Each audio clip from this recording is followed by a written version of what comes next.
I'm going to tell you where that shimmer in your eyeshadow comes from, and I promise you're not going to guess it. It does not come from factories, it does not come from a lab. It comes from a hole in the ground, from a village in Jharkhand, probably dug by hands and by a child. It's the same thing in your car paint, the phones you use, and the wall sockets. But what is this? How does it end up in everything that you own? This is mica. I would recommend saying it with me because you're going to start noticing it everywhere. Mica is basically a rock that thinks that it's a mirror. It splits into these crazy thin sheets, thinner than paper. It reflects light, it does not burn, conduct electricity, but it shimmers naturally. There are 37 different types of it. The two that matter are the muscovite, the one that goes into your makeup. The second is the phlogopite, the one that goes into the insides of the laptops. The next time you look into the ingredient list of your eyeshadow, look out for mica or potassium aluminium silicate, or my favorite, CI77019.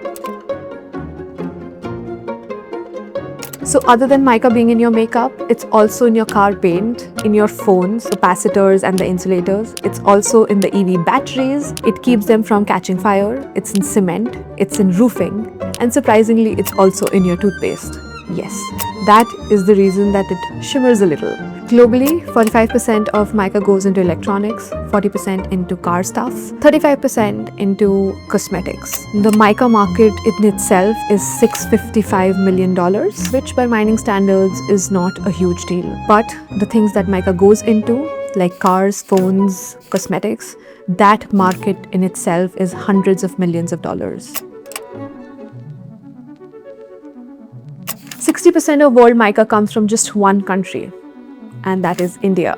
That is the reason that we are making this video as well. 95% of India mica comes from just 3 states: Jharkhand, Rajasthan and Andhra Pradesh. It's not because of any planning or government policy.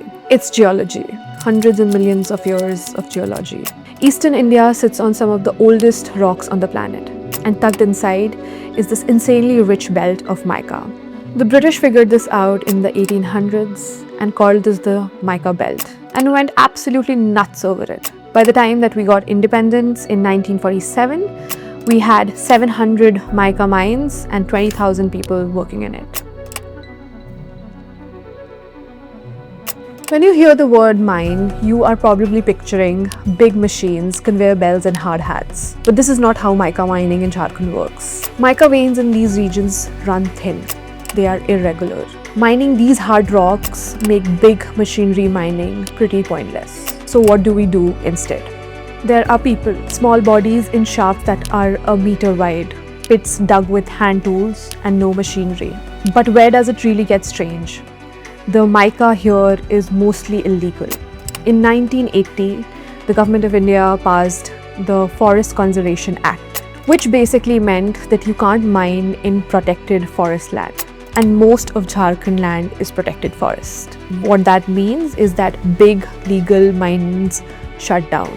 The mica did not go away. The communities and the families around these mines did not go away. The global demand definitely didn't go away.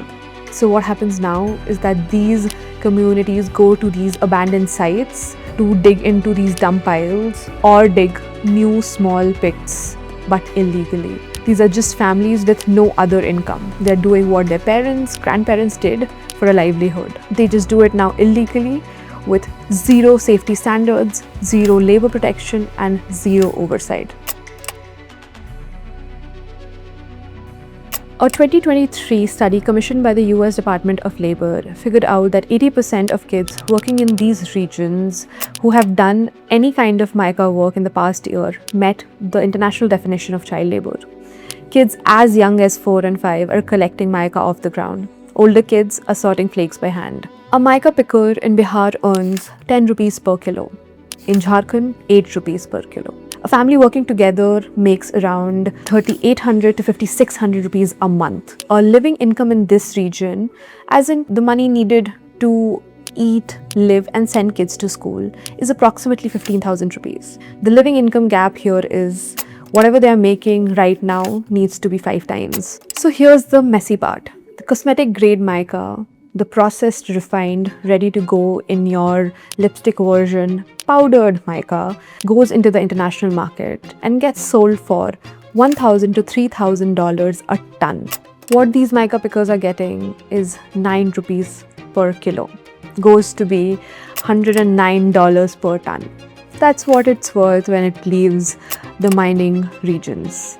The gap is not margins. That gap is a business model. So how does the mica from the pits in Jharkhand go to the Sephora shelves in New York? Let's follow the path. Stage 1 is the artisanal miner, paid in cash, no paperwork. Second stage is where the village collector comes in, still no paperwork. Stage 3, regional aggregators in and around Kolkata. Here where the mica gets ground up, sorted and processed into powder. And here's also where things get a little fuzzy. Why is it fuzzy here? Is because Jharkhand mica has no legal pathway out of this country, but Rajasthan and Andhra Pradesh mica does. So this is where Jharkhand's mica gets relabeled and exported under licenses from these states. On paper, a ton of mica that was dug by a kid in Giridih gets out of this country as a clean product from Andhra Pradesh or Rajasthan. From Indian exporters, it goes to pigment giants in Germany, France and China. They turn it into color-graded powders and give it to the brands. The brands put it in stuff that you and I buy. The distance between the pit and your face, that looks like a supply chain, but truly it is a magic trick.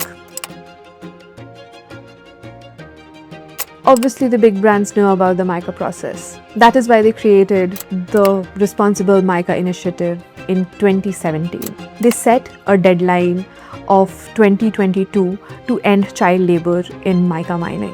2022 came and went. The new deadline for a living wage is 2030. Here's the hard part, but let's be fair to it. Big brands switched to synthetic mica. The Lush went fully synthetic in 2018. It works fine for our cosmetics. But what happens to the 3 lakh people in Jharkhand who depend on the mica to eat? The kids earlier did not go to just school. Now they end up hungry as well. So back to where we started. The shimmer on your cheekbone, the fleck in your car paint, the tiny chip in your phone, the whiteness in your toothpaste, all comes from mica. A mineral that is invisible, running through a very visible world. The whole reason why it is invisible is because the people who dug it are invisible. So the next time you see a product sparkle, just stop and notice it for a second. Think about where the sparkle started. A village in Jharkhand, probably dug by hand. At Vayam, we cover sectors that build, power, and shimmer the world that we live in. The sectors that nobody tells you about until you look twice.